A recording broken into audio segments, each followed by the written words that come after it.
When I was a child, I always wanted to be a superhero. I wanted to save the world and then make everyone happy. But I knew that I'd need superpowers to make my dreams come true. So I used to embark on these imaginary journeys to find intergalactic objects from planet Krypton, which was a lot of fun but didn't yield much result. When I grew up and realized that science fiction was not a good source for superpowers, I decided instead to embark on a journey of real science to find a more useful truth. I started my journey in California with a UC Berkeley 30-year longitudinal study that examined the photos of students in an old yearbook and tried to measure their success and well-being throughout their life. By measuring the students' smiles, researchers were able to predict how fulfilling and long-lasting a subject marriage will be, how well she would score in standardized tests of well-being, and how inspiring she would be to others. In another yearbook, I stumbled upon Barack Obama's picture. When I first saw his picture, I thought that his superpowers came from his super collar. But now I know it was all in his smile.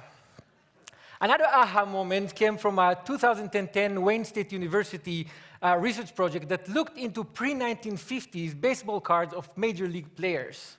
The researchers found that the span of a player's smile could actually predict the span of his life.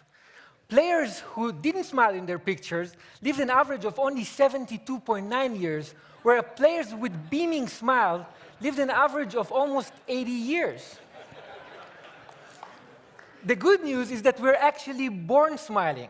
Using 3D ultrasound technology, we can now see that developing babies appear to smile even in the womb.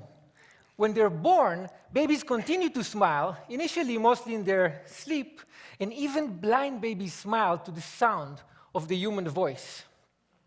Smiling is one of the most basic biologically uniform expressions of all humans. In studies he conducted in Papua New Guinea, Paul Ekman, the world's most renowned researcher on facial expression, found that even members of the Fori tribe, who were completely disconnected from Western culture and also known for their unusual cannibalism rituals, attributed smiles to descriptions of situations the same way you and I would. So from Papua New Guinea to Hollywood, all the way to modern art in Beijing, we smile often and use smile to express joy and satisfaction. How many people here in this room smile more than 20 times per day? Raise your hand if you do. Oh, wow.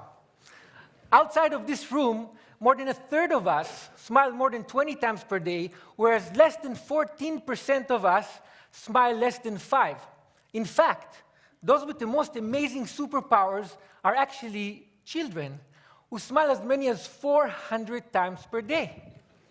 Have you ever wondered why being around children who smile so frequently make you smile very often?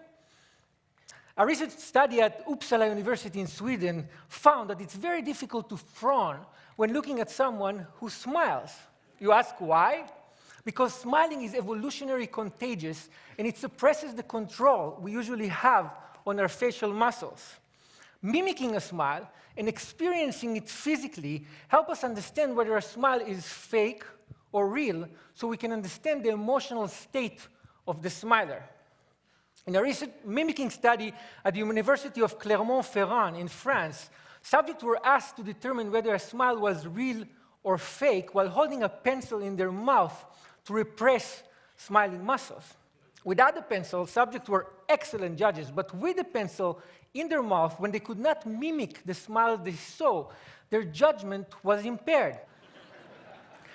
In addition to theorizing on evolution in the origin of species, Charles Darwin also wrote the facial feedback response theory. His theory states that the act of smiling itself actually makes us feel better, rather than smiling being merely a result of feeling good. In his study, Darwin actually cited the French neurologist Julien Duchamp, who used electric jolts to facial muscles to induce and stimulate smiles. Please don't try this at home. In a related German study, researchers used fMRI imaging to measure brain activity before and after injecting Botox to suppress smiling muscles. The findings supported Darwin's theory, but by showing that facial feedback modifies the neural processing of emotional content in the brain in a way that helps us feel better when we smile. Smiling stimulates our brain reward mechanism in a way that even chocolate, a well-regarded pleasure inducer, cannot match. British researchers found that one smile can generate the same level of brain stimulation as up to 2,000 bars of chocolate. Wait, the same study found that smiling is as stimulating as receiving up to 16,000 pounds sterling in cash. That's like 25 grand a smile. It's not bad. And think about it this way. 25,000 times 400, quite a few kids out there feel like Mark Zuckerberg every day. And unlike lots of chocolate, lots of smiling can actually make you healthier. Smiling can help reduce the level of stress-enhancing hormones like cortisol, adrenaline, and dopamine, increase the level of mood-enhancing hormones like endorphin, and reduce overall blood pressure. And if that's not enough, smiling can actually make you look good in the eyes of others. A recent study at Penn State University found that when you smile, you don't only appear to be more likable and courteous, but you actually appear to be more competent. So whenever you want to look great and competent, reduce your stress, or improve your marriage, or feel as if you just had a whole stack of high-quality chocolate without incurring the caloric cost, or as if you found 25 grand in a pocket of an old jacket you hadn't worn for ages, or whenever you want to tap into a superpower that will help you and everyone around you live a longer, healthier, happier life, smile.